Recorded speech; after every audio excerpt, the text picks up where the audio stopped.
so we don't say too much. Can I jump in, guys? I was trying to get at that. Because I'm of the belief that I don't think you guys stopped fighting, or that it's that the phrasing is stop fighting. It's more of you got the fighters have been subdued so much that the new generation basically doesn't even understand that they're not fighting anymore. If I'm making sense, like for example, you're making plenty of sense, and that's what I was asking. That was my question. How did we get there? So, for example, right, you have a lot of I'm seeing a lot in the media, right, where I'm seeing a lot of young Black Americans where they like, I'm fighting racism, I'm fighting white supremacy, but they're doing nothing, right? So they've grown up under that mentality that is fighting. So Chance, the real deal is in, no, bro, this is not fighting, this is just nonsense. So from my point of view, and from how hearing what you guys are saying, it sounds like to me it's a matter of interpretation. It looks like the new youth of today, our youth of today and so on going forward, have been subdued so much that they're not really fighting. They put that VR things on and they're thinking they're in a real life, but They're actually no. I also got a question. They're I also got a question. Well, hold on. Can I answer Chance's point before you answer your question? Yeah. Go for it. Yes, sir. The point I think is that if we're saying why did we stop fighting? Well, just let's understand the context of what we were going through in the 40s, 50s, and 60s. It was illegal for Black people to own guns, even if there was a Second Amendment. If you were Black and you had a gun, it was illegal. It was actually illegal in the South for Black people to meet together, right? To organize. Matter of fact, if you were Black, hold on, let me. You're missing on what I'm saying, bro. Hold on, I just sat there and let you speak, and I just want to get my point out. It was illegal. If a Black person was to steal cotton, they would be killed. That was a death sentence in the 50s. So what happens is you have 10% of the population and 90% of the population that's able to oppress them in such a way. You can't read, you can't write, you can't own guns, you can't do this, even though these rights were enshrined in the Constitution for all of us. So then you say, well, why did we stop fighting? I don't believe that we stopped fighting but we were oppressed in such a way where we had to fight a different way. That's why you had the integration movement with Martin Luther King. That's why you had the Back to Africa movement with Libya. That's why you had Malcolm X. Hey, let's take advantage of these rights. And everybody started trying to fight in a political way. So the fight, I don't think, is stopped because we knew, and nobody's stupid, is that the power of the United States is so overwhelming that those people wouldn't have been able to survive. But if the object is survive, and to be better and to be equal, then they said, well, let's change the way we can fight because it doesn't make sense for us to fight a battle that we know we can't win. Let's fight in a way that we believe that we can win. And I think that's the difference. That's why when you say fight, people are saying, well, there are different ways of fighting. And you're right. Bigger, better, baddest, but on one end of that's only one piece of the story. The other piece of the story is the ability to fight, the ability to have resources. And I get what you're saying, Nate. But again, you're going back to semantics of, well, they made laws. I'm talking about before laws, sir. I'm talking about before these white people can even invent laws for us to even think about there being a law for us. That's what I'm trying to get through here, Nate. Okay.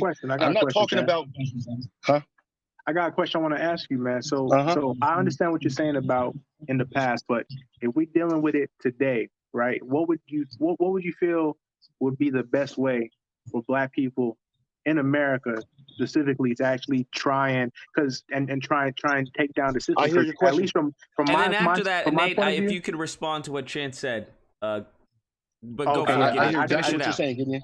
I know. I was going to say, I think the issue is just unity. You know what I mean? Like, not. It seems like it's always beaten down for the majority of people, of Black people, to want to be comfortable and not to see the trial of gaining that freedom and beating the system. And a lot of people, would prefer to not risk themselves. That's why they killed off our leaders. Well, why'd you ask me if you was going to say the same thing I was going to say? Damn it, Gideon. My bad. Well, basically, sir, I ditto. Ditto. Everything you just said, sir. Basically, and but that's my thing about it though, is we came to a point to where it was, and it wasn't us. It was ancestors. They came to a certain point where they were like, you know what? Just go along, get along, listen to what they said.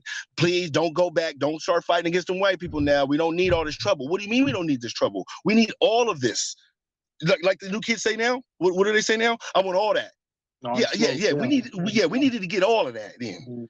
So while we was fighting in the South, for white people's rights and what they wanted to make our laws to be in our country. Like, to me, that is mind-boggling to me to think about that as a whole culture, that we did that for all these years, and nobody said, you know what, nah, we're done. It's time to put bullets to the metal. Can I add to that, John? We either got to go all in or we got to die for this. Like, Igbo people. Yeah, but it's easy to say. Wait, what was that? You know what I will do, Gideon? I will kill you. Yeah, I'm saying those are great. Those are great things. Those are great things to say when you don't have children, when you don't have children, when you don't have family, when you don't have. My little sister, bro. My mom died. I raised my little sister from birth, bro. Chance, let him finish. Chance. When you're talking about the blacks in the South during this particular time period that had children, that had wives, right? You're saying they should all just die for what they. You just alluded to, they should die for what they believed in, right? They should be the cause. Why aren't we all dead? And I'm just saying is that that's just not the way it goes, because people, the object is to survive. The reason why people every did other that race wasn't did it because but us.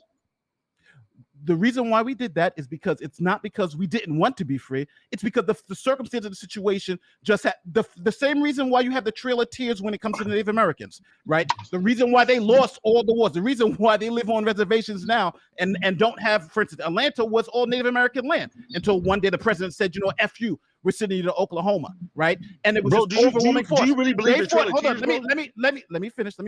They fought and they lost, right? The Eskimos in Canada, they fought, they lost. This happens all over the place. And just to say that we all should have died, I don't think it's realistic, because people have children and families, and then at a point you have to sort of kind of consider, well, what's best for my situation now? How am I going to survive so my children survive? And sometimes the answer is not to fight. And I think, bro, what? You can't live in a situation like that when you do have children, you have families, and understand. Hold on. That's our mentality as black people. Let me finish. Understand the situation. I'm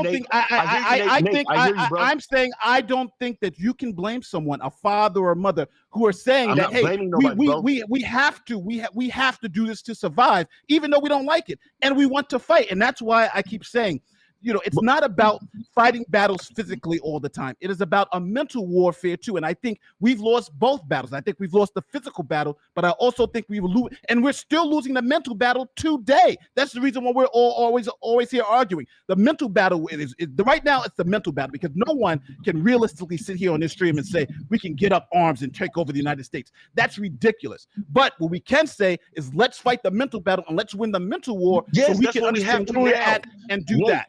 I agree with you, Nate. Again, Nate, I agree with you. You're saying all the things that sound good now. I was just alluding to, my first preference to this whole thing was just, how did we allow ourselves to get this far to let this happen to us?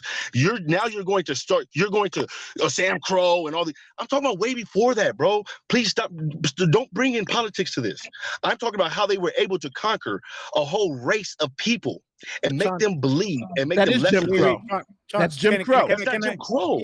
Wait, Chance. What Nate is saying is correct. Let me try and attempt to answer you that way. No, he's not correct. That is not Jim Crow, sir. The Jim Crow laws didn't come in until after we established America. No, I understand. I'm talking about pre-governments where we were all nomads and all that stuff. I get it. I'm talking about pre-government. Nate is not talking about pre-government. I'm talking about pre-government. Nate is talking about government. No, yes, I know. You talking pre-government. That's what I'm getting to. Is in I understand what you're saying, but now what you must understand about human history is that there's the people who are conquered, there are people who conquer. Black people got conquered. That's the simple answer. Yes, it's not nice. The simple answer is we got conquered. We need to accept that. But here's the thing: that's not the problem. Okay, well, let me ask you. Let me ask you this, then, Black. Are we the only ones that got conquered? I was just about to come to that. I was about to say that, as in, listen, the difference between us and the other cultures and the other people is that I think they focused a lot of energy on us because of the threat that a black man is and a black woman is. That we have to admit is that we really are a threat, in my opinion. I think we are. That they needed to subdue us mentally, not physically. Because in order an elephant, the whole elephant analogy of how to cage an elephant is from birth, make sure that you force it. Same thing that they did to the black man. Is that unfortunately... Black. Look. I'm just listening, and it's fucking bothering me. I gotta say this. They didn't win shit by marching, dancing, singing. Yeah. They didn't get this shit by marching, dancing, and singing. I'm sorry. We can say whatever we want to say. These people, the elite, white supremacists, they did not dance, sing, and twerk. And through non-violence. They didn't do that. They picked up weapons and they said, you are treating us like shit and we want what's ours. We can come with treaties and we can come to negotiation tables much later. But right now, give me that gun and Clint, I'm going to bring it to you. That's what they did. Clint, guys, I just need to go, but I just want to leave you guys with this info, with my just last bit of opinion. I want you to answer the question. Is that a true statement? Yes or no? I agree with you. I don't know if it's true or not, but I agree with that sentiment. It's not a sentiment. It's a reality. That they killed numerous Zulus. You know this. Yeah. Okay. Sorry. I don't think anybody. I think we're all kind of just talking past each other at a point because we all agree violence was used to conquer people, right? We could, and violence was used, but we're talking about the reaction. Why didn't we then uprise and fix the problem? And I think that's what we're talking about now. Some of us are saying that we're still fighting, but we're just fighting in a different way. Other people say we should be out there with guns shooting people, and I don't think that's the answer because again, you know. I think the difference here is we all want the same conclusion, but we're all talking about different ways to get there. Thank you, Nate. Now, what I want to also add to that is that another thing is, which I remember watching this military person saying this, like war, the way war has been fought over the centuries, every major war, every time has been different. Every time it's changed. Now, in the 21st century, the way we fight doesn't have to be physical. And that's maybe what Chance maybe doesn't understand, or maybe just doesn't want to. He wants that way, perhaps. I'm not sure. He can talk for himself. But how I see it is that the different ways of fighting, look at how China doesn't fight in a military way. When China fights in an economic way. There's economic warfare also. Why can't we utilize our economic warfare then? You know what I mean? It's that type of stuff. We can, like you're saying, Nate, then there's a different way of fighting. And I think the best way black folk can really win is in an economic sense, not militarily, in my view, because economically, we are consumer. You can support another black business. That black business, have our money also go 7 times around in our community before it leaves our community. That type of stuff. That's how I see it. That's our way of fighting. But anyway. And Black, you said something earlier. Hold on. You said something earlier, Black, when I was talking about a nucleus. That's important. And like you just said, I agree. Yes. I don't think we have to, but you need warriors. You need economic. Yes, you're right. Yes, you need people to defend the economy. Yeah. To build a nation, you need all of that. I agree, but the forefront, but the main thing is it needs to be that. It needs to be the economic. In my view, I'm coming to you, how to man. Glenn, what I'd say is we need to push more of the economic sense. Like I like how Genghis Khan basically conquered even almost conquered Europe. The reason he did it is because he put the economy first. He was like, I'm all about. Oh, sorry, I can't hear. Sorry. Oh, thanks, Chance. So what I'm saying is, guys, the old saying of "don't kill the messenger." It comes from Genghis Khan. So that's the beautiful thing that I learned about is that the messenger and merchants, messengers and merchants were, in high regard. So if you kill them, it's war. That's what I'm talking about. Is that on our side we need to kind of like do the same. Instead of saying let's fight for it first, how about we do the economics, and then if they threaten it, then we defend ourselves. Okay, I heard you, Black, but and again, no, hold on, I'm about to defend myself. Again, hold on, Glenn will attest to this. Glenn will attest to this. Hold on. He said I said something I didn't say. Glenn will attest to this. I did not say the only way to do this is by killing. No, do not quote me on that because that is not what I said, sir. What I said was we should have fought that whole time. What I say now is understood, Sean. Thanks for correction. Hey, hold on, Chance. So what I'm saying is, Black, is like I said earlier, bro. Now that we're in the predicament we're in, we have to fight economically. We have to fight smart. My whole premises to this whole thing was, how did we allow ourselves to get to the point to where we could be enslaved this bad as the lowest species on this earth? That's it, bro. That's all that was. Don't I agree with you. No. Okay, my bad. Thanks for correction. Thanks for the correction. Man. My bad. Hey, I got a point that goes along with what Chance was saying. Like he just said, he was really just asking a question that nobody ever answered. Yet still I haven't heard anyone answer his question, which is just how did we arrive at this conclusion that we're at now? And to Black, that's exactly what I was jumping in the chat to say, jumping in the circle to say, is that yeah, we do have an economic fight on our hands in 2021. But the bigger problem I think that we have, right? And this is coming from the perspective of the young Black male, because a lot of y'all a great deal older than me. No disrespect or nothing like that. Understand. But the bigger fight, the bigger problem we have is, number one, a lot of young Black people out there, not even young Black people holistically, don't understand how to even have this fight to begin with. I think many of us that are propagating that narrative that understand just the broad stroke that this is an economic war don't even understand what fighting that war looks like, right? I'll give you an example. A lot of the Asian Americans that immigrate to this country, a lot of those guys are living. Real quick, man. Address this right quick, man. Are we not being destroyed by our own right now? Yes. Just by the because they don't know no better? Of course. But the reason that's happening is like I'm already saying, because a lot of us don't understand what fighting this fight should look like, because we don't understand war now in 2021. And that's thanks to a lot of the mental games that have been played with us. But what I'm getting at here is a lot of the Asian families that come over to America are living 2 and 3 families in a single family house, so that they have the opportunity to get out there and make a better way for themselves as a collective. Then after they have the bag and have the financial resources, then they branch off and they go, and open up this business, open up that business. Well, Black people are to such a place now that we're saying, hey, 18, get your ass out my house. Yes. Hey, I can't live with my sister and I'm 40 years old. Why? What's wrong if you ain't all the way got your own?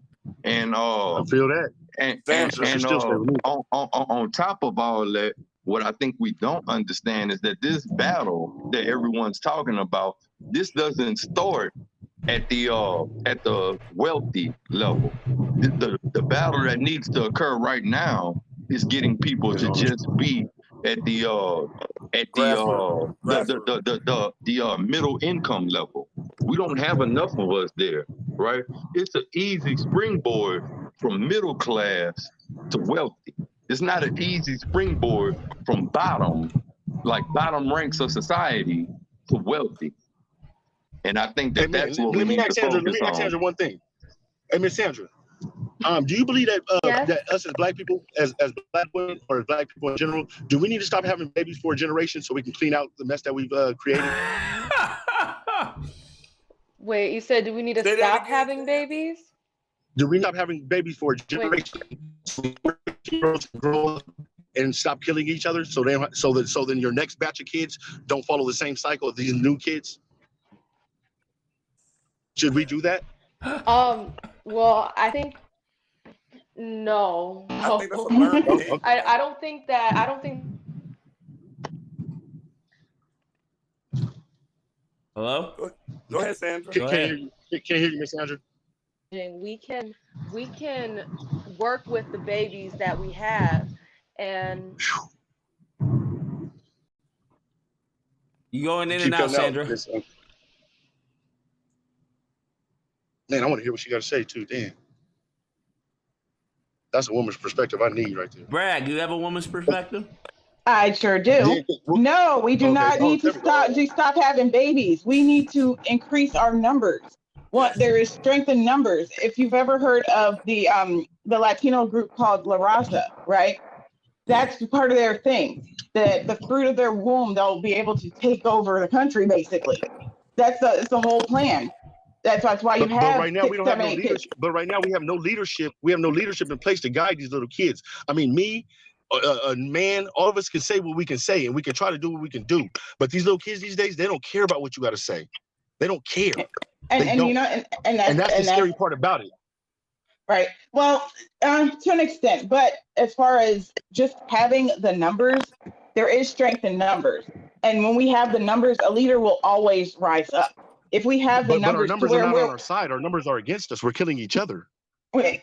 Like I'm saying, our numbers, if we had the numbers right now we're still being maintained at 13% of the population, which makes us an irrelevant voter bloc, especially with the importation of the new voter bloc. So getting our numbers up is going to be key in order to gain political power. Second, I wanted to address what you said about how did two continents, get defeated of Black people, and why do we quit fighting? You heard of a thing called gunpowder, right? We didn't have that. We didn't have gunpowder. That's the game changer. If you look in any history book, the invention and the distribution of gunpowder changed the game, because before that, yes, Blacks were dominant in society, because yes, we are the strongest, the fastest, the most powerful. That's what makes us a concerted threat. That's why this worldwide institution of white supremacy is dead set against allowing another uprising of Black people. As far as Chance dropped out, but go ahead. And as far as when it comes to like a Pan-African coalition, sad to say, I just don't see it happening. We young people want it to happen, though, Ms. Bragg. Well, young people do, but here's the issue. Okay, as crazy and as insane as it sounds, African immigrants do have a slight advantage from the system of white supremacy. So Africans would have to give up the advantage of being an immigrant in this country in order to ally themselves with us to move forward. And I just don't see them sacrificing that advantage. What in particular do you mean? So like the advantage of Ms. Bragg, let me take that. Africans are not citizens of the United States. What she's saying is when they become full citizens of the United States and allow us as citizens of the United States and fight with us instead of being educated over here, making money over here, and then going back to Africa, that's what the divide is. Now, my question is, and I got a question, and it's for Chance, but it's for all of them. The first part of my question is this. You don't have to go back to the 60s. In the 70s, when Black men were hung and castrated for voting, are you saying those men weren't soldiers? Second part of my question. Yeah. Second part of that question. They keep asking, when we gonna fight? It's just point blank. Do you have the will to do to them what was done to us? If you don't, you talking in circles and you bullshit. It's the bullet and the ballot. Either yes, you're gonna win one back for us like you claim, or no, you're gonna keep bullshitting like you're doing. And one thing that I look at when I look at California, I have to remember something. They holler about white supremacy. Black people are shooting each other when can't none of them get no permit to have a gun. When they're supposed to be hungry and starving. Seems kind of strange to me. Every fucking body can have drugs, sell drugs, have guns, shoot each other, but never point the gun at the enemy. Stop and think about that. They never point the gun at the person that actually is fucking them over. They kill each other. I'm here with Mexicans. So let me remind you something. There's a reason why we have California, New Mexico, Arizona, all the way up to Washington State.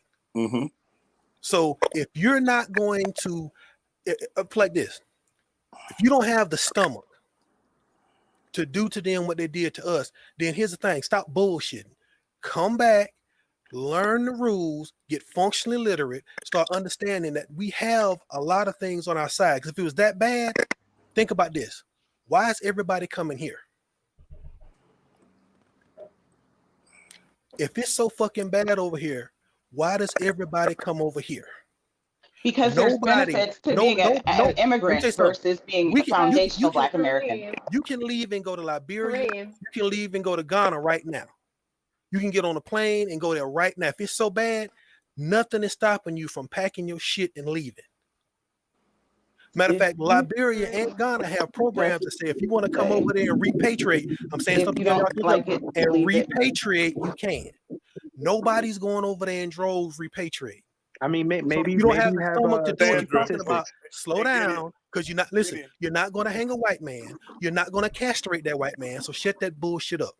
Now we back to get your pardon, get your full pardon. Okay, we get your voting rights back, get your firearms rights back, and go to the poll, run for these offices. 3 times. Yes, I'm saying run for these offices, not just in the quote black area. Run for these offices and win. That's what the fight. Stupid. Oh my gosh. What is my guy doing in the corner? Oh my God. Sandra, go ahead. I just want to know if you went to the dark place. Because you try to get with a girl that you cheated on like 3 times, 4 times. Oh my God, it's distracting. She got you. Distracting from conversation. No, I'm not in the dark place. I gotta let my dog poop. Get the fuck out of here. That's all I did. Poor Lucas. Poor Lucas. But Mr. Kareem, I don't know. It ain't talking about as late as the 70s. As late as the 70s, were hanged and castrated for voting. Are you telling me those men were soldiers? That's all I need to know from Chance, anybody. Tell me right now, those men weren't soldiers. Chance gone. Yeah, he's the one who was saying. He was the one saying that. There's no doubt that those men were soldiers, and see, what you brought up is important because pre-Jim Crow, right? So you have gunpowder, you have slave patrols, the historical foundation of our current police department, starting with slave patrols. You have a whole system that is vested in maintaining us as a permanent underclass. The challenge, I think, as far as unity, again, with the Africans is the fact that, yes, as an immigrant in America, even becoming a citizen, right? When you become a citizen, you have instant advantages. Even if you come in here undocumented, you have advantages over native-born Black people.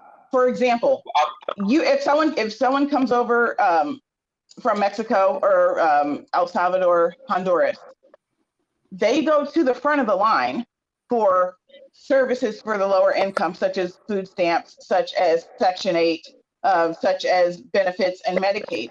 You have Black people here in Texas that have been sitting online for years for Section 8, yet someone can come over undocumented from the Northern Triangle and get put right in a place. And that's on the lower income scale. That's not even talking on the higher income and middle income immigrants that have access to capital almost immediately. You can't get access to capital as a Black American. Even the credit score system is fucked up. And I'll give you an example of this. When me and my husband, right, same age, he's a year older than me, same background, same job, brand new, no history of credit whatsoever, kids, just getting out the Army, newly married. His credit score was already 150 points higher than mine. Why is that? And it goes back to what I said. Because he's white. Exactly. It goes back to what I said. If we don't realize that the fights that we're fighting are constant and that every time we lose ground, we fight to gain ground back, all this fake revolution shit and all these dumb, it's a stupid fucking question to ask. Listen, we were our own worst enemies for a long time. They remind you, who remembers what happened when the Zulu really unified Africa? Muammar Gaddafi couldn't do it. In our modern era, Muammar Gaddafi was the only person to try to unify Africa as one nation. Mm-hmm. That fell flat. The only other person it didn't fall flat. It didn't fall flat though. It didn't fall flat. American interventionists who are fully committed to the system of rights. America got involved and assassinated him. Mm-hmm. What I'm saying, where's Muammar Gaddafi? He didn't fail. Where is Muammar Gaddafi now, though? We interfered in their political process to maintain. We used the full power of our government to. That's my point. Muammar Gaddafi is dead, and he never got a chance to unify Africa. He wanted to have one Africa. It never happened. And I use him and Zulu because that's something that can be happened. We can go back for at least our modern era and talk about it. Okay, when you get back to what's going on currently right now, unfair predatory lending practices, unfair predatory housing practice, where if a black woman has a house, it gets appraised at $100,000. A white couple has a house, it gets appraised same house, $200,000. Those type of fights we have to fight and win, and be brave enough to realize we're going to have to fight those fights. All this dumb shit. Because let me tell you something. You got black folks that be mad at me for what I'm saying and will want to take my life, but Gavin Newsom will still be left alive.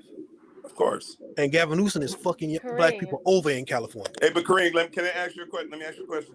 So once we get the money, the economic power, then what?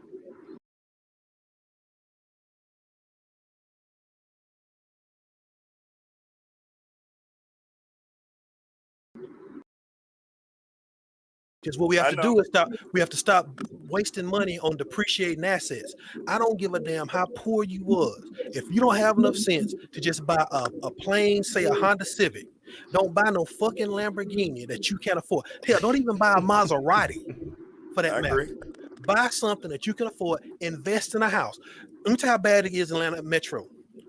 Those butterfly doors that cats put on their car, they have a kit they put on in the hinge to keep it from damaging the car. Because when that shit gets repoed because they don't make the team or they get cut, they have to sell that car, take all them rims and shit off, redo the suspension, and redo the hinges on those doors, because that was a stupid investment. Buy a house. Buy the land, build your own house. That's education, though. Buy the land and put a fucking trailer on it. Do that. That's a win. Yeah, Don't get money. Education. I give an example. Allen Iverson would go into somewhere like Strokers and drop 10 G's, but then turn around and talk about he's struggling. That's where you fucked up right there. You ain't got nobody to impress. You go give $10,000 cash away.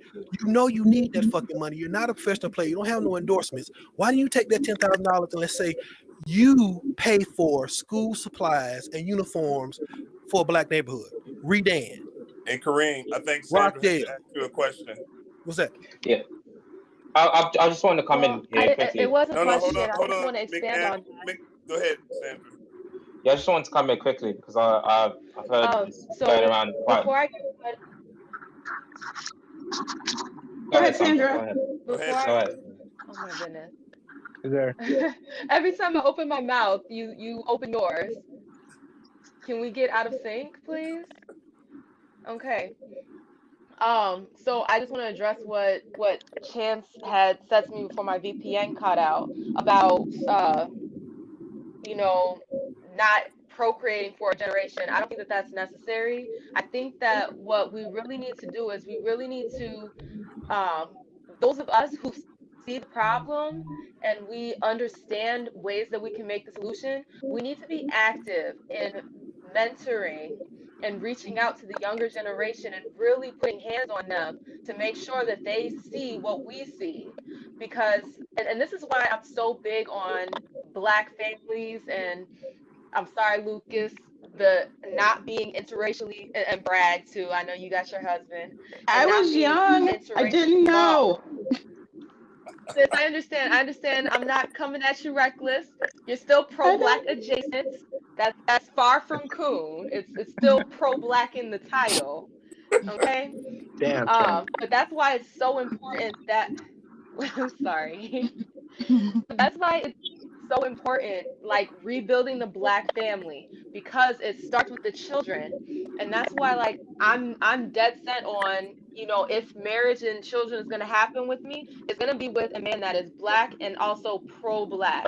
Because if our children, just think, if you knew what you know now as a child, how much further will we be as a people if we had the knowledge that we have now instilled in younger generations? See, the thing is, we get as Black people, what we tend to do is we get older and we become greedy with the knowledge. We don't share it. We don't spread the things that we've learned throughout time. So that's why, like, the way we need to fix this situation, and it all comes to economic leverage. We need to instill in the younger generations that, and also with our generations too, because we're not dead, so we can still make things happen. What we need to do is we need to create companies that have essential products. Okay, I'm talking toilet paper, cleaning supplies, Yeah, true. that, you know, everyday essentials that we need, and have it black owned, and then spend our dollar on those black owned businesses. That way the money is constantly circulating within our community. That's what other communities do. You have Jewish communities, they have people that do everything. You go to the Asian communities, they have people that do everything. And that way their money, it cycles through their community multiple times before it ever leaves and goes into the hands of somebody else. So we need to instill in our younger generations, and also internalize it within ourselves, to create businesses that, not just t-shirts. I know. But Sandra, I hear you. But what if Bragg were to t-shirts. build one of those businesses? Would it not then be black owned, or would her white husband, as far as dismiss it from being black owned? Good question. No, he's not on the lease. That's different. Yeah, but I guess you dismiss it. I guess you talked about as far as the black family structure, right? But of having the black man, the black children. woman. So I'm asking if the whole purpose was as far as the business, and even with the children, are the children, if they were as far as given that business, would it then not be black owned, or do you not see those children as black? Well, we have to think about this. You know, you grow up in a household where there's interracial relationship. Okay, when we think about psychology, when you think of people and their dating habits, typically you date somebody that is similar to the opposite of the opposite sex of your parent. That's usually what people go for. So if you grow up seeing mom with a white man or dad with a white woman, you're gonna internalize that, and at a certain point the race is going to be diluted. That's why we have so many people right now walking around that's ambiguous looking. You know what I'm saying? And the more ambiguous looking that you are, the farther removed you are from the black experience. Right. And that's just a fact. That's fair, Logic and Halsey do not have the same experience that I do. Same as I don't have the same experience as somebody that looks like Lupita. But how would that, as far as how would that dismiss, as far as, let's say, to it. I get you, but how would that dismiss, as, let's say, Bragg instilling that black pride into her children, even though the father is white or whatnot? Right, and also as far as like psychology, something went wrong in my husband's family apparently, because none of them married a white person at all. Like not a single one, not a one. There will never be another rule. I think it would all depend on. I think it would all depend on, like, if per se, if she's the strongest person in that union, she's gonna push her agenda. Is similar if she was married to a white person, sort of like Candace. I think he's gonna push the narrative, and the children are gonna live up under that narrative. Right. I think it depends on, and you know, it comes down to your credentials, right? Because if you have a business and you're pouring that money back into the community, you're participating in Black mentorship. Like I do mentorship, for example. If you are doing things to advance the cause, then I think that is a distinction, because you could have a Black couple, right? That's a Black-owned business that puts all their money into the white community, that doesn't hire Black people, that doesn't try to empower Black people, they get themselves their Lambos and their mansion, but they don't really help the people out. You know, because we got a lot of Black millionaires that have Black-owned, air quotes, Black-owned companies that don't do shit for Black people. They're not pro-Black at all. See, I don't see them as people who are really down for us. You know, it should be a pro-Black-owned business. I think that should be the distinction. Pro-Black-owned. They're not pro-Black. Can I just make a statement right fast? Who else is on the panel right now that has African heritage besides Gideon? I do. You do? Yeah. But how old are you, Tarek? I'm 25. How old are you, Gideon?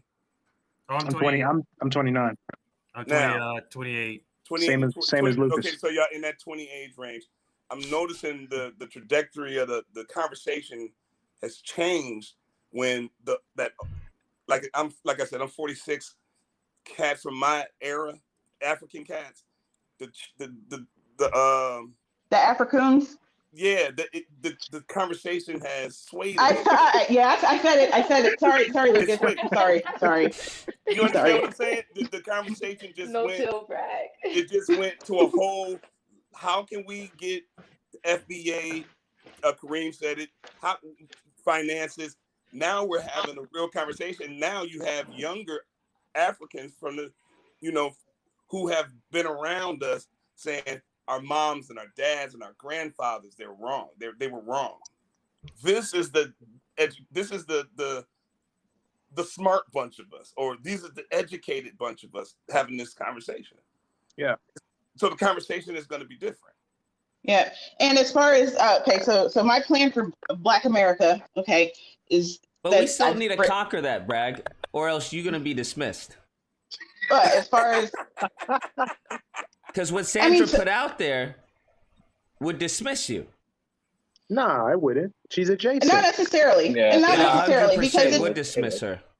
Black, unless you believe in black man, black woman, white man. Hey, Lucas agrees with Dr. Umar. Sandra, I'm asking Sandra, would as far as how your worldview, your perspective, would that dismiss individuals like Bragg? Her answer is yes. Wait. Yeah. What, Sandra? I know your mic isn't messing up now. What? Y'all can dismiss me, but I won't ever stop fighting for my people. I'm here to not letting me talk. What? I'm sorry. What? Okay, so hello. Oh yeah, we can hear you now. We can hear you. For it. Yeah, she got real quiet. Oh my gosh. Oh my gosh. Okay, so there are levels to this. All right, there's levels to exactly how pro-Black people want to get.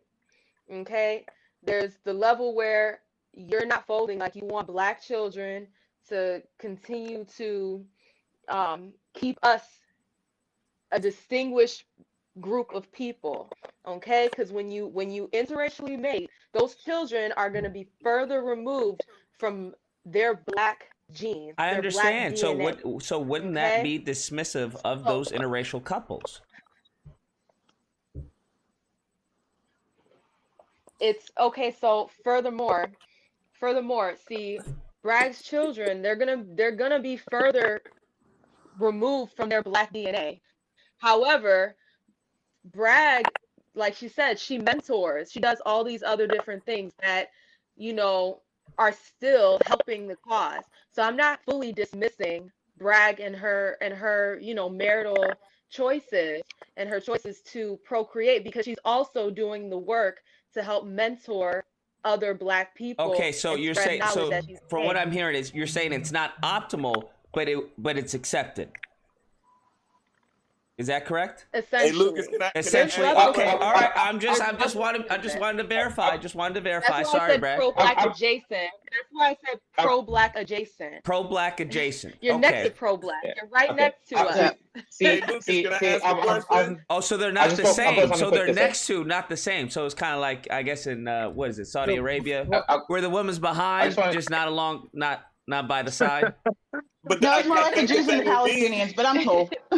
Okay, Lucas, but do we have are there white allies? I got love for you, Bragg. That's why I don't have a problem with it, because are we saying that we have some white allies within the ranks of marital ties? I absolutely believe that. Absolutely, I think we throughout history we've had as far as actual allies who would be down for the cause, be down to spill their blood along with everyone else.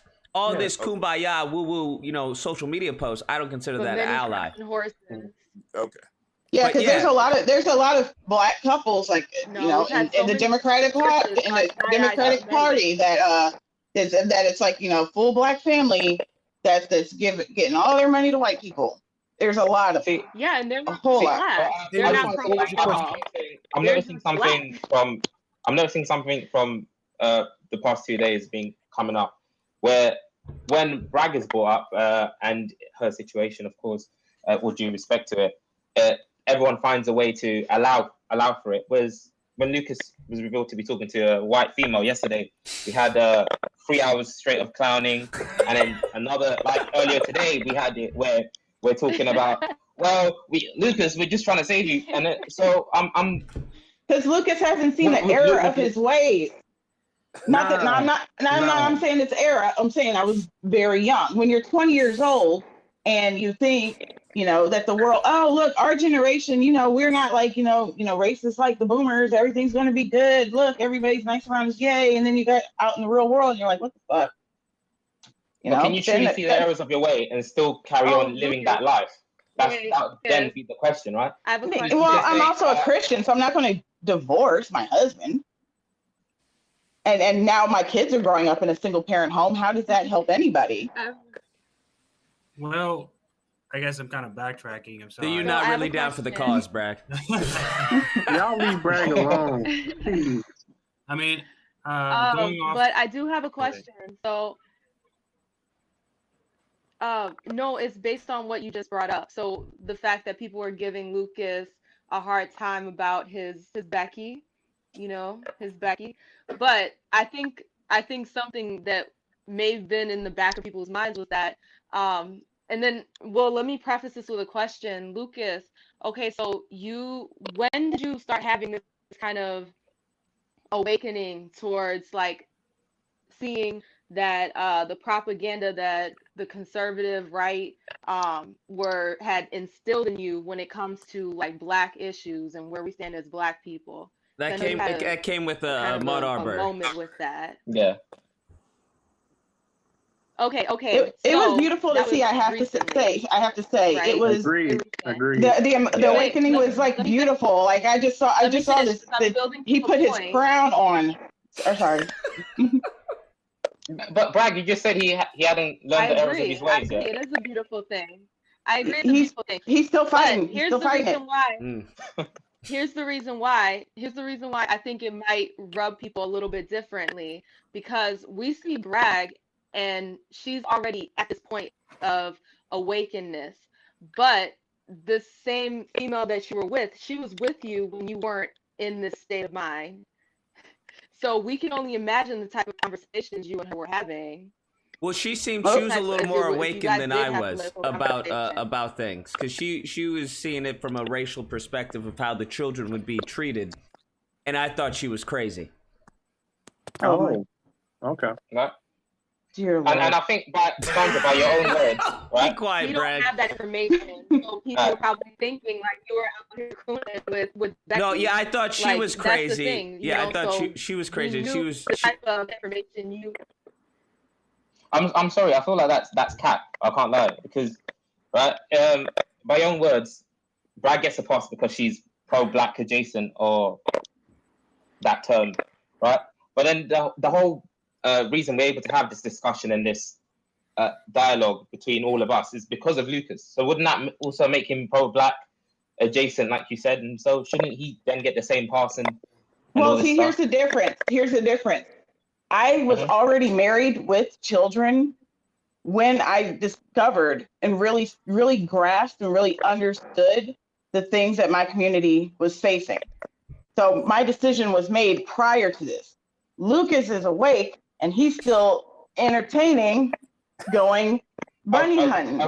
Okay, but then in that sense, then does that mean and by all means you don't have to answer this. This could be personal for you. Then does that mean then that in your life now, since you're awakening, Bragg, you because you're Christian, you obviously abide, but you don't want to get divorced or whatever. But then you could do what other families do, separate beds, like we keep it purely for the kids. We keep up the front for the kids and everything. But this is where you stand. This is where I stand, and that's it.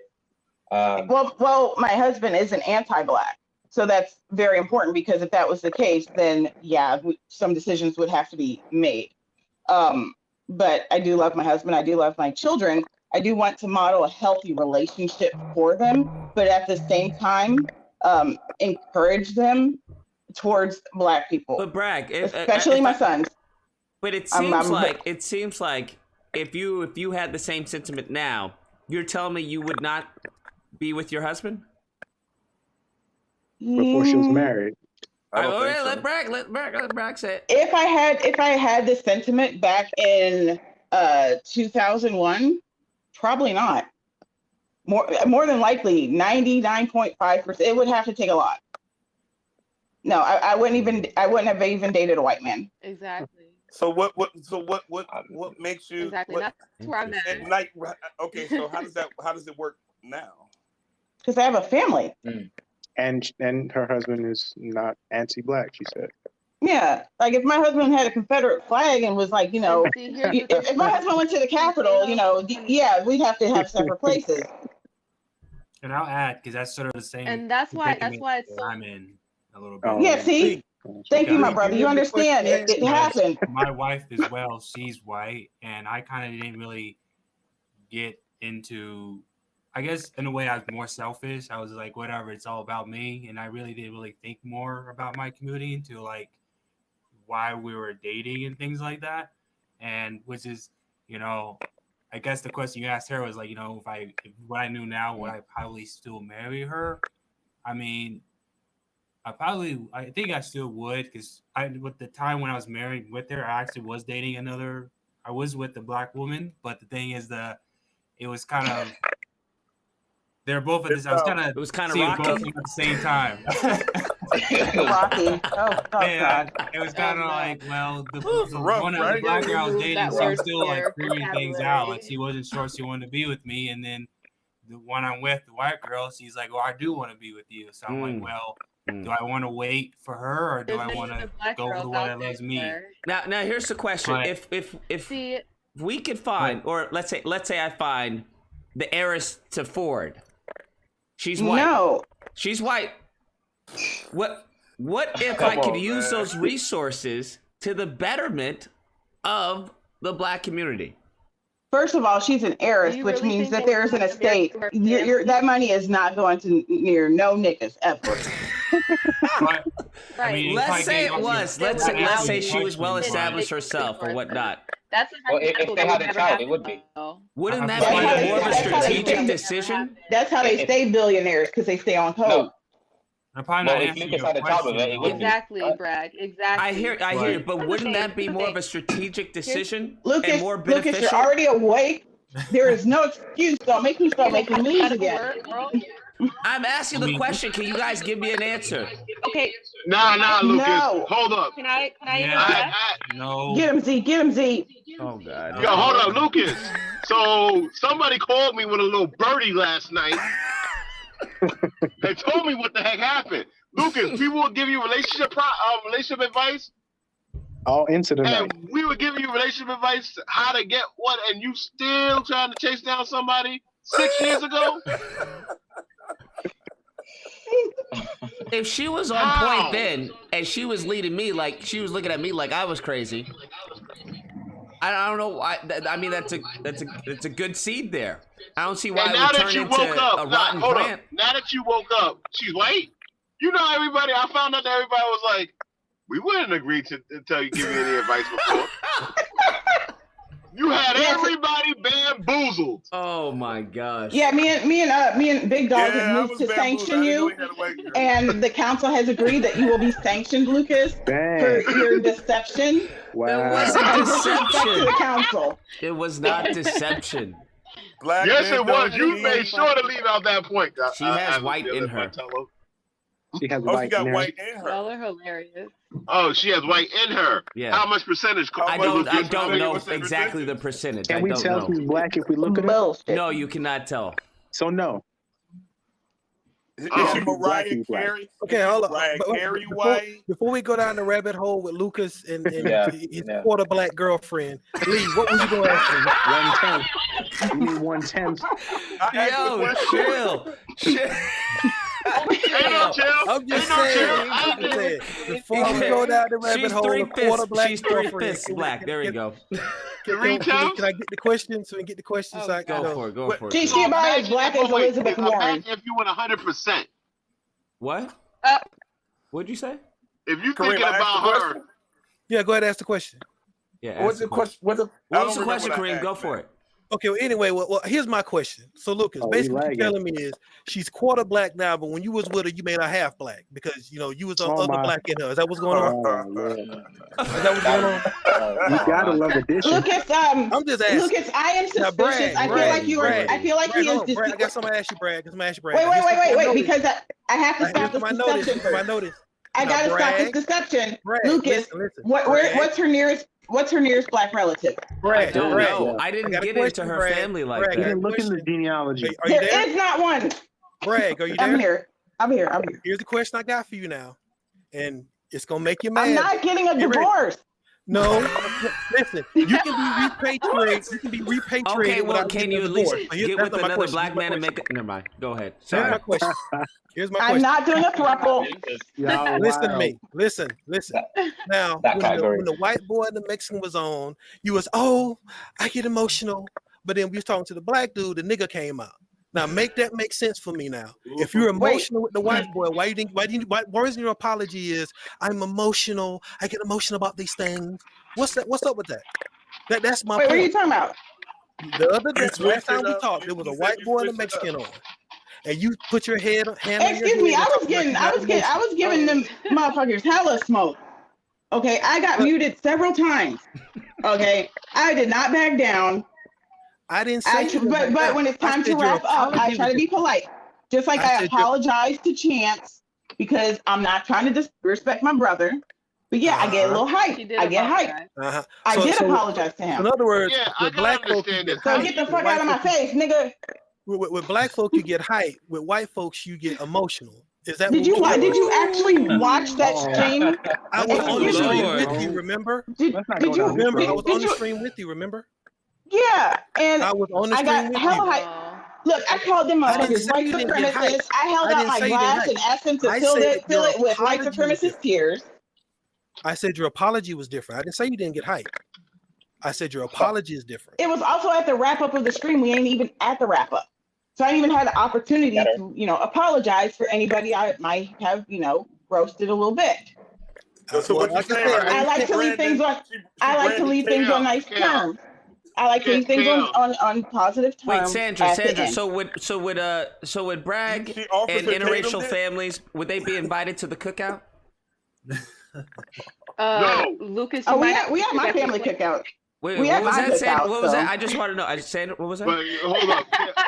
We need a yes or no, Sandra. We need a yes or no. I said you might have to fix her a plate and bring it home to her. Wow. Wow. Hey, Brad. Wow. Hey, Brad, I think Kareem home. Wow, you mean in the tinfoil? Wow. With the tinfoil. Yeah, well, my family don't do me like that. So. We can put it in one of the joints that have a actual top. We don't have to. We can wrap it up nicely for. Yo, Sandra said, "Come through the back door." Damn. Yeah. Damn. Hey, okay. Brad. Goodness. Hey, Brad. Hey, Brad. What Kareem was asking, basically, did you Officer Tatum it with the black folks, and when you got with the white folks, you didn't Officer Tatum? No. Officer Tatum eats a block away. No, he went in on the niggas. No, Officer Tatum would have been siding with the white people. Okay, let's keep this accurate. Okay. He would have been on the white people's side, coming at black people hardcore. I lit them motherfuckers up.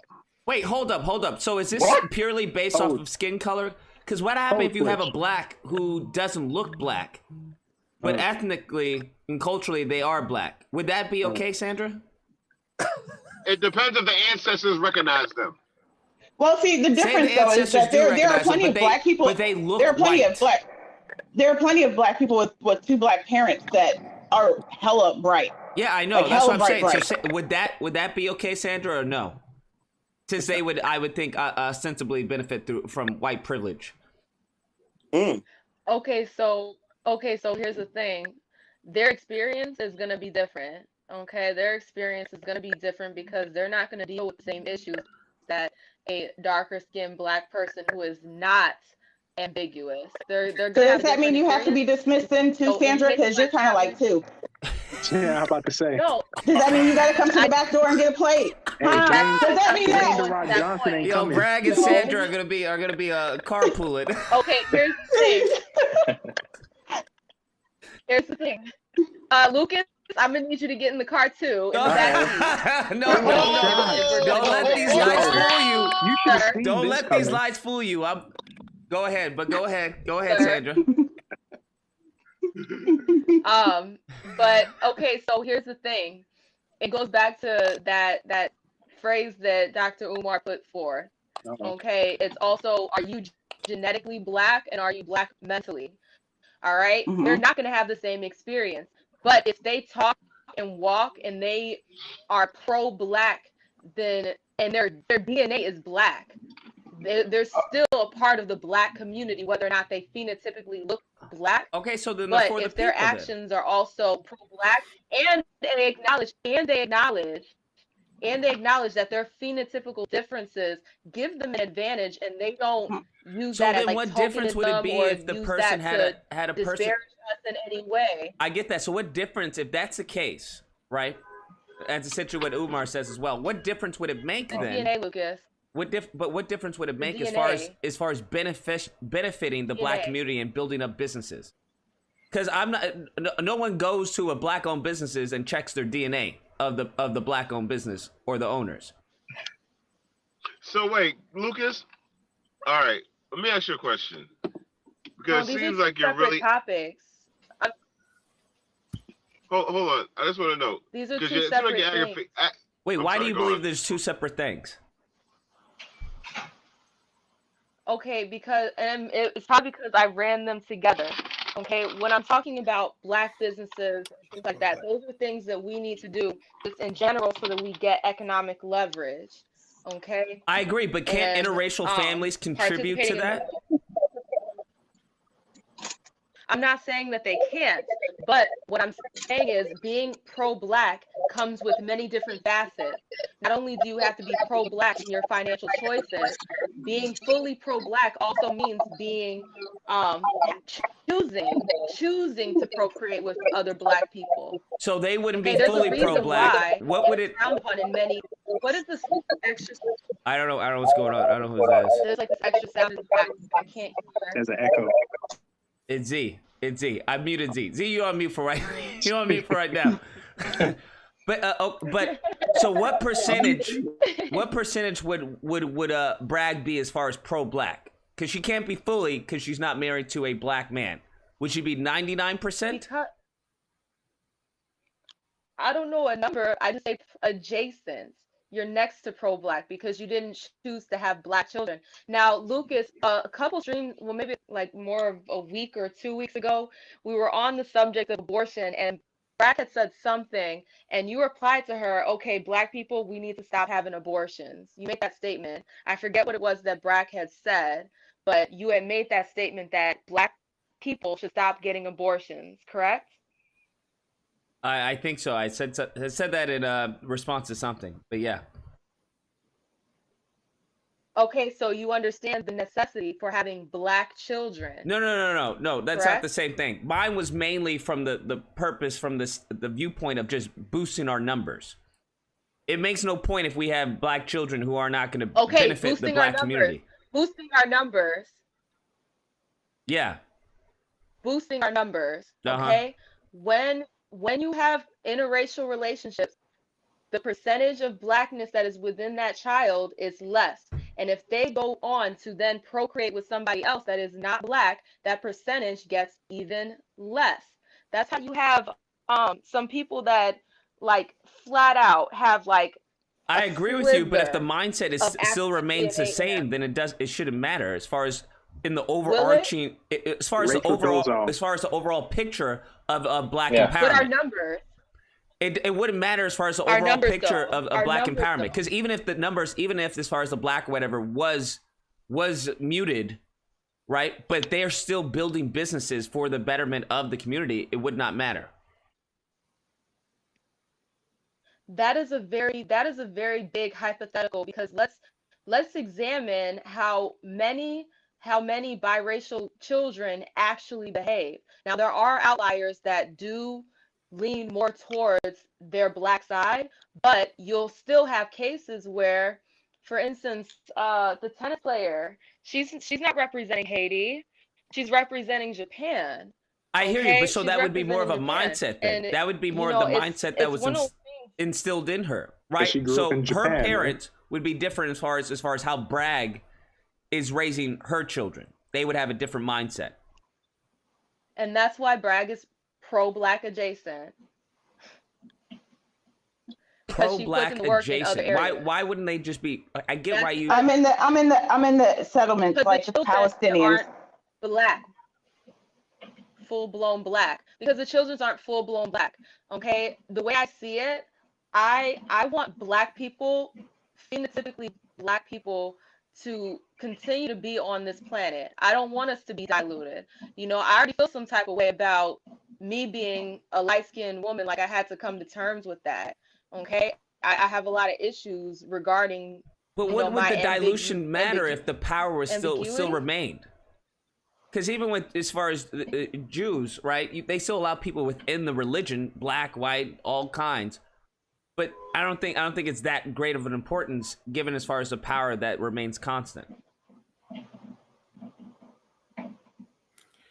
Okay, let me put it this way: would it be okay if every black person got with a white person and had children?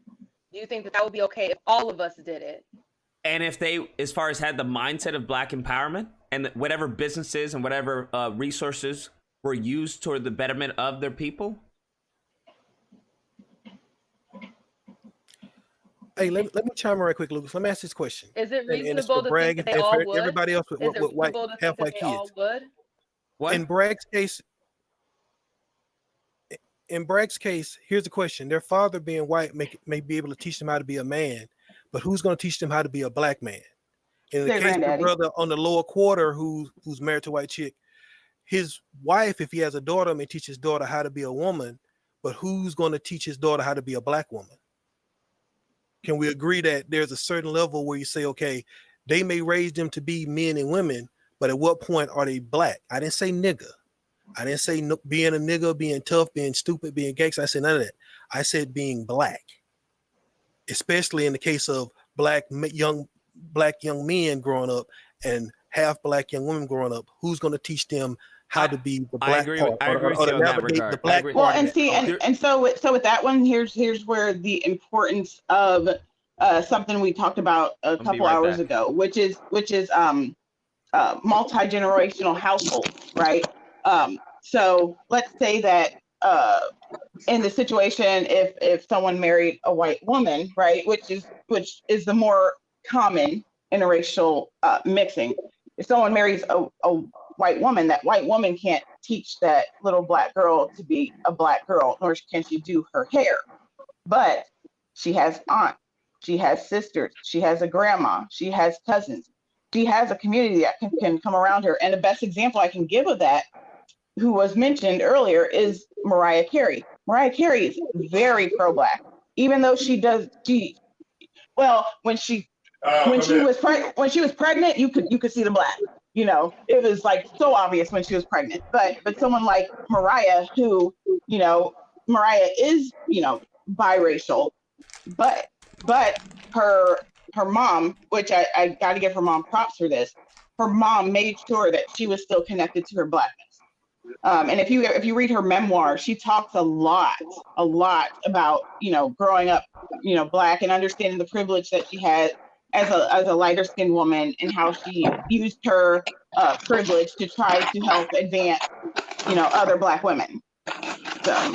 Hey, The Rock ain't invited to the cookout. That's all I would like to add. Mariah Carey is the cookout. Okay. No, I mean The Rock. Dwayne The Rock Johnson. Yeah, he can. Yeah. No. Right, oh cool, my gosh. cool. Okay, so something else that I would like to add is that when we hear people that are in interracial relationships, when we hear people that are in interracial relationships, oftentimes it is also coupled with self-hate and the degradation of their black counterpart. You know, when you hear black women that are saying, you know, like the Cynthia G's of the world, you know, it's almost always coupled with this internalized anti-black hatred towards the other sex. Okay, and it's not always like it's not always the case. Like I don't think that I've never heard Bragg say anything disparaging about black men. But what I'm saying is, oftentimes when we see these interracial relationships, it's from the viewpoint of, I want this because black women ain't shit, or I want this because black men ain't shit. And do you really think that those people are instilling the importance of black history, the importance of black empowerment, the importance of being pro-black and fighting against white supremacy? They are not. They're on the side of wanting to be the token Negro and have ambiguous kids, and hopefully they're probably hoping that their ambiguous kids will then make even more ambiguous children, or children that are closer to the European standard of beauty. So it's one of those things where we can't sit around and pretend like interracial couples are just pro-black. They get together and the black person takes over and makes sure that those children are of the mindset of being pro-black. Oftentimes, the swirling community, it's not always, I'm not talking in absolute, but oftentimes it is coupled with disparaging community towards their opposite sex of the same community. You have yes. I know. Believe me, I've known a lot of girls like that. Black men hating white women, talking shit about black women. It's one of those things, like how and you can't be dismissive of my issues. Very with valid that, concerns. Yeah. But you see, it is a valid concern, because those children are going to grow up in that environment of self-hatred and hatred of black people and all these different things. So that's why I feel like, for myself, and I can't tell other people what to do. Like, if y'all want to go get white women, that's your choice. That is your prerogative. But for me, being pro-black means I want black children who are black DNA, and also to give them the information that I wish I had when I was a child, because there was so many mistakes that I made based on the idea of the world I thought I was living in. I was not living in reality. I was living on some bullshit planet the fucking Democrats created for me. I was living in la fucking land. So it's like, I want to raise black children that do not grow up with that fucking mindset. I want them to grow up in reality so that they can make better choices than what I made. And so I find it I'm sorry, I'm getting so passionate about it. But it's just of the most importance to me that no, I'm sorry. Let me. Just joking with you, Sandra. We just messing with you, Sandra. Go ahead, get it off. Girl, get it off. You're turning some people on. That's all. Yeah, get it off. I'm just saying, nasty. Stop I want black children who. Wait, yeah, I didn't catch that. Stop. I want black children to grow up with the information that I have now, and then they can expound upon it and create better solutions than what we have. Because when you think of younger generations, they're so much more creative. They're so much more creative because they have so much more at their disposal. And that's why I feel like it's just so important to procreate with other black people, so that we can instill in them a love for self. How can I tell you, if I married a white, sorry, Bragg, I really, but if I marry a white man, how can I tell my biracial children that they need to love a black man? I'm doing something different. The children, they model after your behavior. What you say goes in one ear and out the other. Because my parents, they've told me things all the time. Don't buy this, don't buy this, don't buy this. But every other weekend, my mom's coming home with bags of shit.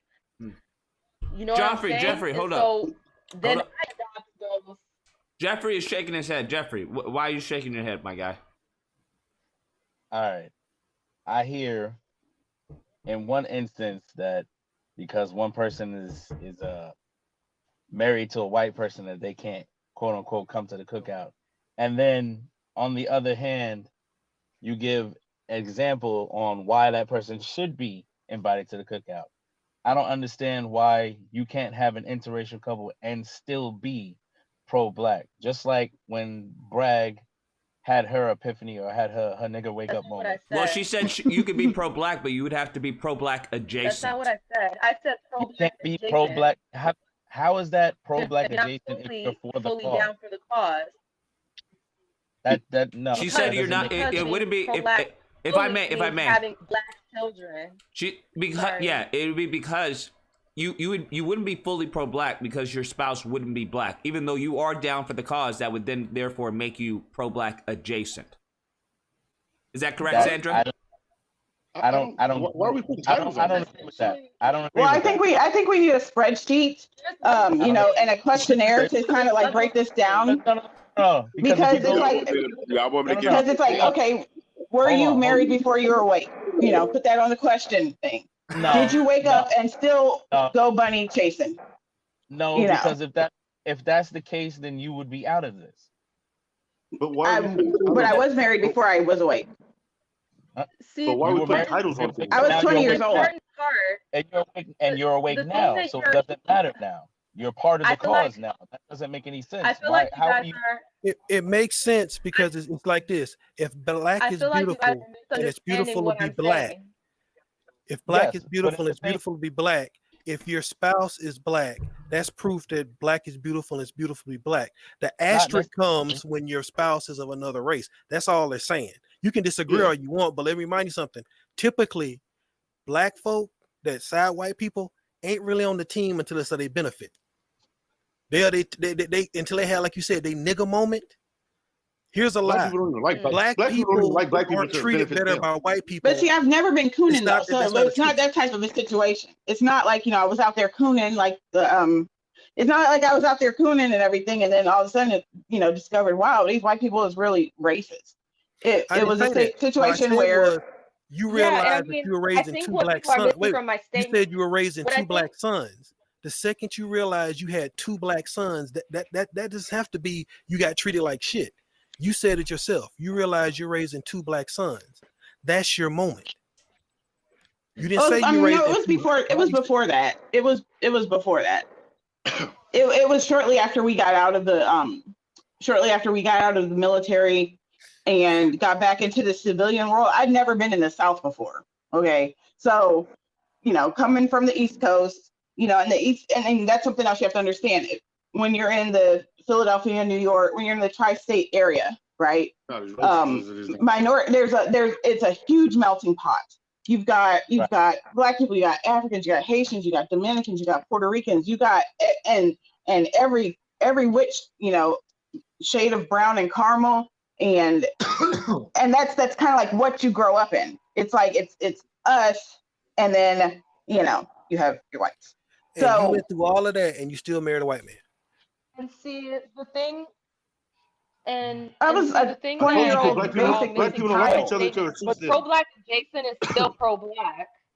Pro-black adjacent is not to mention I wasn't one of these females that was exclusively dating white guys. No one said you were. I'm just saying you said you had this big melting pot and all these examples of different black cultures, but yet you still chose to marry a white man. No, different cultures of people. Of black, like if not just black people, but people, period. And then when you get into the military, it's like a different situation, because you know I'm not saying that there's not racism in the military, there is, but what I'm saying is a squad is not likely to be successful in their mission if there is hate and animosity. You know, you have to kind of put that shit to the side in order to achieve the mission. So there is a bit of unity around the mission and what you're trying to achieve. And so it was in that bubble. Let me finish. It was in that bubble that I dated many, many, many people. But it was in that bubble that I ended up meeting my husband. Turned out to be the right time. It's a nice, safe guy. And then the rest is history. Okay, can I ask a question, Ms. Bragg? I just gonna have one question. I respect how you're saying that, how you met your man and everything like that. But my thing about it is, when it's the shoe on the other foot, say, I don't know if Kareem has if he's in an interracial marriage or whatever, but when the shoe's on the other foot, like, we tend to get dragged about that. You mean like black men? Yes. Now it depends. Now this depends because, to be fair, a lot of times, a lot of times, depending on those situations, those are those, you know, black women ain't shit types. That's them Tatum types. You know, a lot of times you run into that. Just like a lot of times, that's why I was saying what Sandra was saying was fair. There's a lot of those guys out there. There's a lot. I met them personally. I met them personally. And just like there's a lot of, you know, a lot of black women, and that's the thing. So can we just say that it's a lot of judgment in our community as a whole in general, and maybe we need to clean that up before we can even move further? Purity well, test. Here's what I say. Yeah, it is a bit of purity testing. Because our black women hate us black men so much, and I get why. You know, the '80s, slavery, things of that nature. We didn't own up as men like we should have. I respect that totally. 100%. Well, I mean, especially in the 80s. it wasn't so much that. It was that, you know, that's back what I then heard growing up. I grew up with a single mother. back then. Well, let me. I grew up with a single black mother, and that's all I heard was these niggas ain't shit. Yeah. These bitches ain't shit. Watch these black hoes. Blah blah. Now I didn't hear this from a man, mind you. I was hearing this from a black woman in my own household, describing to, and my black aunties who are mixed with white, telling me not to date a white girl or bring a white girl home. That never made sense to me, ma'am, and it still never makes sense to me now to this day that women can dictate how a man is supposed to do his thing. But if we make one little inkling of how you should do your thing, boy. Well, here's what it is though. I think that in the black woman there still is a craving for the black man to lead. And so when you see a high value black man, you know, bypass all these sisters to go after a snow bunny, it kind of hurts in the DNA. You know what I mean? Because it's like, man, here's a brother that is high value that came up and he has rejected every black woman in the world to seek after. I'm a middle-aged, high-value black man. I consider myself a middle-aged, high-value black man that has a good income. Okay. Wait, Jeffrey, what'd you say, Jeffrey? Oh, go ahead. I said it also goes the other way. When a confident, when a strong black man is looking for his queen, so to speak, and she's over here doing whatever she's supposed to be doing, I'm ready now. And I've showed you what I have. And it's like, you're like, oh, well, I ain't ready for this, or you ain't up on my level, or you need to get this, you need to get that.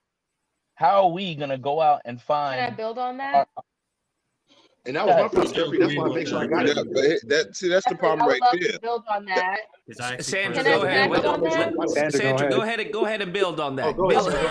Build on that. I want to see this building. You said build on that. Oh. Okay, so it all goes to accountability. And then she it all drops goes out. to accountability. Exactly. No, I'm not. I'm waiting for the other comments to stop so that I can say what I need to say.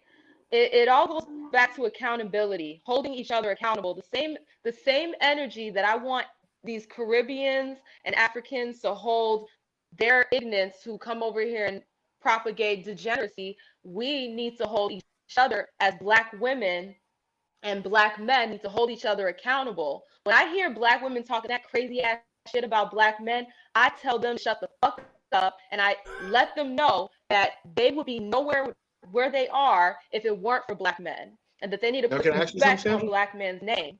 And black men, I would hope, can I finish? Yes, ma'am. May I finish? It's all about holding each other accountable for our bullshit. Okay, we see these issues, we hear each other say these disparaging things about each other, and we either don't say anything or we adopt those same ideas, and then we're on the internet saying crazy shit about each other. So it's all about finding that self-love and appreciating each other. And I recognize that black women, we need to hold that L.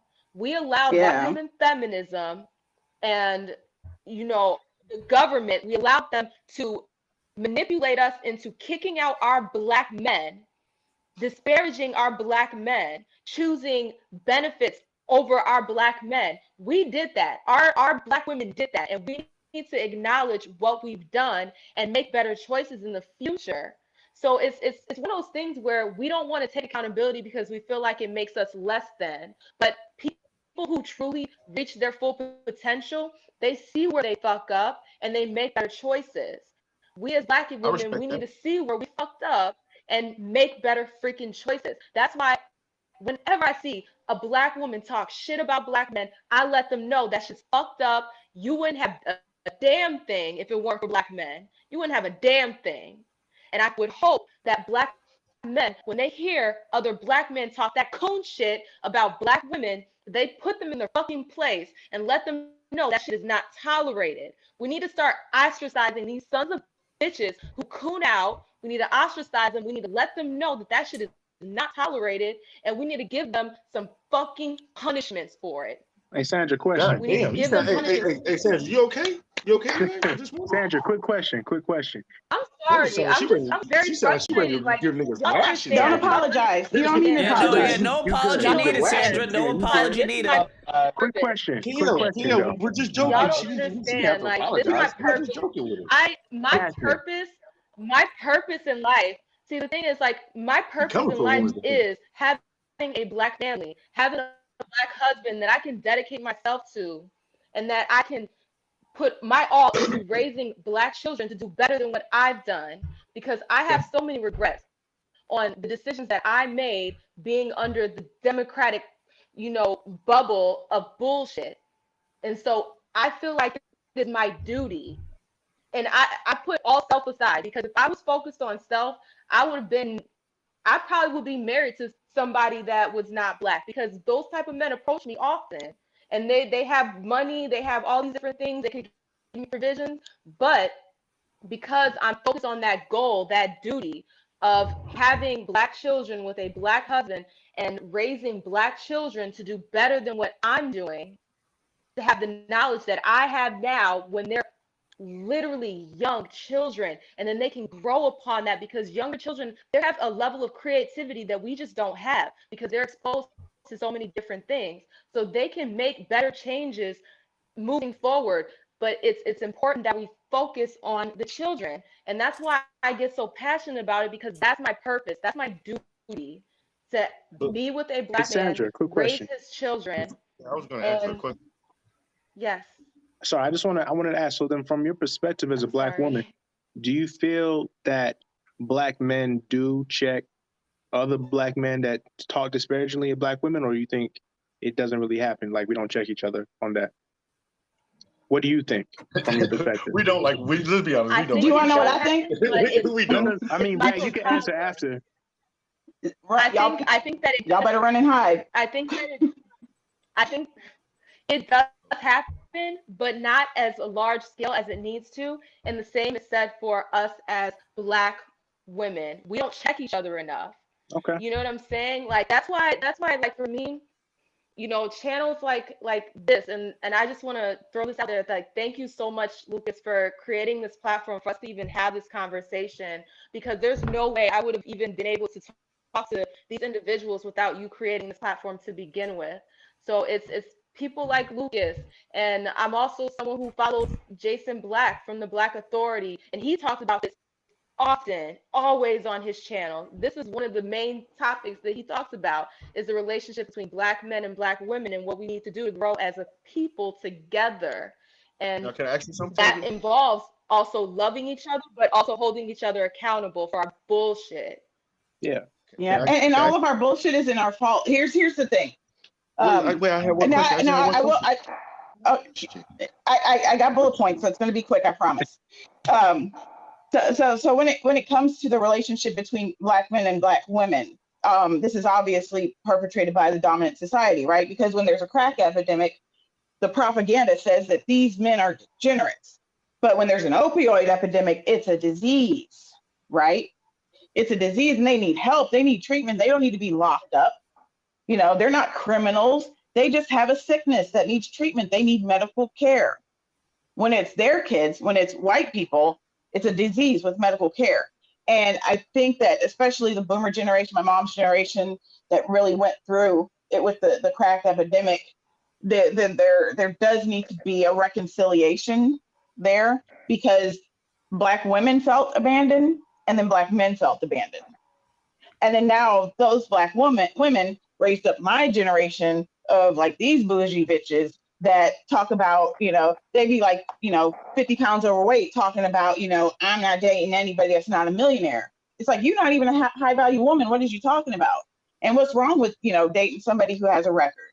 If his mind's right, if he's got goals, if he's got dreams, you can help support him and help him come up. You can come alongside him. That's what a marriage is. It's a partnership. It's about coming alongside each other to build each other up, to build a legacy. Yeah. And that's lost. My mom's generation didn't teach us that at all. They taught us niggas ain't shit.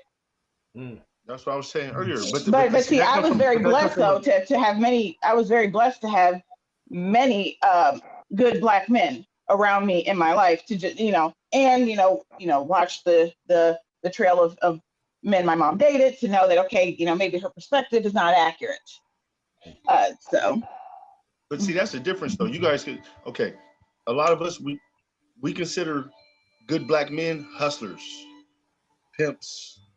They had the dopest stuff. They didn't know how to treat women. I didn't grow up knowing how to treat a woman. You thought I cared? No, I don't care. If my mama didn't care, why would I care?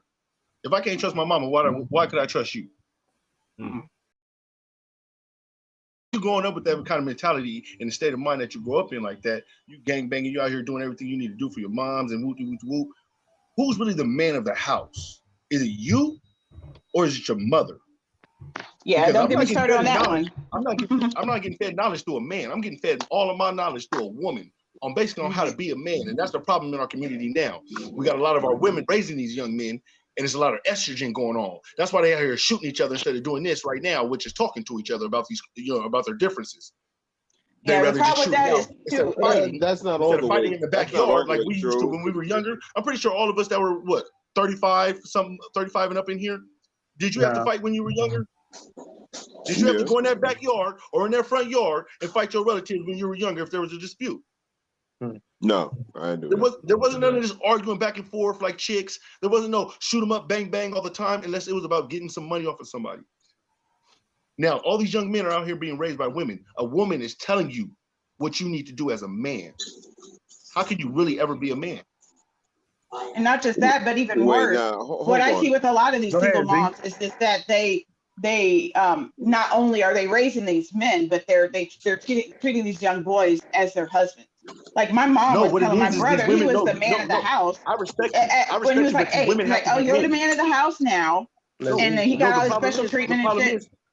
No, the problem is you women have to be men, and that's the problem. Us men weren't there, so now you women have to take our role and your role at the same time, and try to tell a boy how to be a man while trying to play a man, while trying to play a masculine, feminine role all in one play.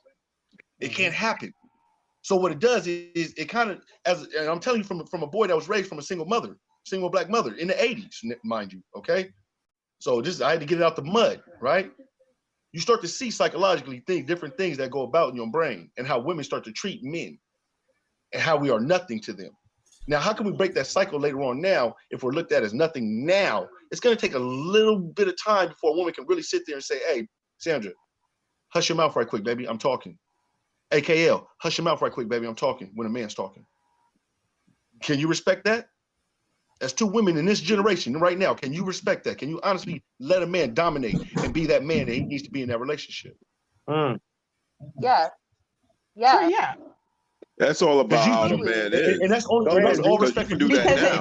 But that comes with a comfort. That comes from very strong. So it's out of respect because you two women are very strong. And I see that you two women are very strong-minded, right? So when a man is strong-minded and a woman is strong-minded, if we're having a discussion and it gets a little heated, right? Am I going to think that you're going to back down from me? Or are you going to expect me to back down from you? Well, a woman should step into her femininity and allow her man to lead. I respect that if that was true. But I've been dating since 1980. I've been dating since 1936, okay? I'm about 102 now, okay? Now I've been running through women since Jesus had them, okay? Now listen, from the border to Russia, all right? Now, I don't care what color you are. Yeah, you was colluding with the Russians? What? What's wrong, Russians? I was trumping it. Okay? Yeah, when there's a chance, I would like to address what you said. Okay, so here's the thing. I hear exactly what you said. And this also goes back to like checking each other, because I feel like we as women, we have become so disrespectful towards black men. And like I said that earlier, and that needs to stop. Okay, I'm not living in La La Land where I think that men and women are necessarily equal. We all have our things that we bring to the table. Hold on, I got a black